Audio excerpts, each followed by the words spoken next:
Some Muslims are extremely rich and have several huge companies and factories and such like.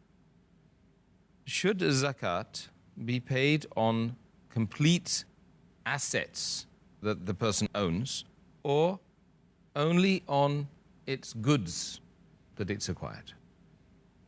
Again, the same difference of opinion. The normal ruling is that you pay zakat on the merchandise and goods of trade, what you buy and sell. But the place where your business is, it's free from zakat. You may have vehicle which you use for transportation that's free from zakat. But only on the goods and merchandise you pay zakat. But this example is again of a very rich Muslim who has many companies, many factories, maybe costing millions of dollars. Should he pay zakat only on the goods or on the full assets? Again, the same group of scholars say that since he's excessively rich and the company is very big, and normally what rich people do, that they have one company, whatever profit they get, no one stores it in the house. He won't keep it in the lock and key. He won't buy gold and keep it. He'll buy one more factory. That's an investment. So a person who has few factories, who makes millions of dollars a month, the moment he gets it, within a few months, he invests. He opens one more factory. Then he earns more, he opens one more factory. So if he has to pay only on the goods per se, the stock will be a very small amount. But the cost of the factory will run into hundreds of millions of dollars. So I agree again with the same group of scholars who say that if a person owns many factories, so zakat should be paid on the complete asset of the factory, including the land. Our beloved Prophet Muhammad further said, it's mentioned in Sahih Bukhari, volume number 7, hadith number 5672.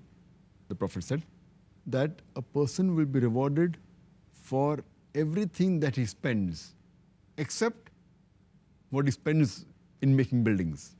So making buildings and all these big things. And further it's mentioned in Sahih Bukhari, volume number 4, hadith number 3185.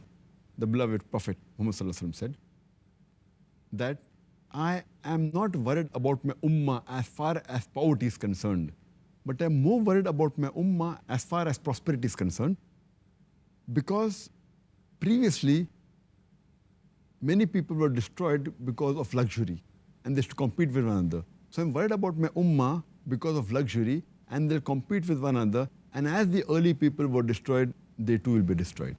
So Muhammad was worried about these things, about luxury, having big mansions, having big factories. And just to get on common terms, when the question is asked that when you buy shares, stock market, halal stock, halal shares of a company which is halal, and you ask any scholar that you buy the share, do you have to pay zakat? They'll say yes. Whatever the value of the share, NAV, net asset value, you have to pay zakat on it. So when you buy shares of the company, the share cost is equivalent to the complete asset. It is not only on the goods. So when you buy shares from the stock market of a company, and then you're paying the full zakat of the share value, if a person owns a company completely, that means he is 100% shareholder. So there, when you buy 1%, 2% of the shares, you're paying complete amount of that 1%. That includes the land cost, everything. So here why, when you own it completely, you only need to pay on the goods. So here, agreed, it becomes the difference. So in shares, you have to pay on the net asset value. I believe in the company, you have to pay for the complete net asset value. And inshallah, that will increase the wealth of that rich man and will purify his wealth, inshallah. So the best thing is that, as Allah says in Surah Tawbah, chapter 9, verse number 34-35, that hoard not gold and silver. There are people who hoard gold and silver and spend it not in the way of Allah subhanahu wa ta'ala. Give not zakat on it.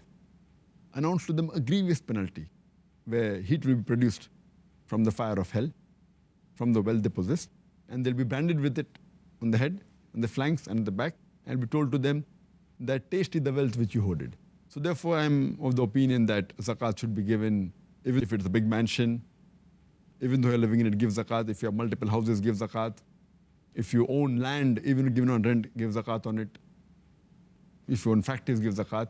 as a general rule, if the person is really very rich, he should give zakat on everything. I know that the basic necessity need not be given zakat, but it's safe for the akhirah that he gives zakat on the possession of the factory and everything, so that it is safe and is free from the fire of hell. Thank you, Dr. Zakir, for that.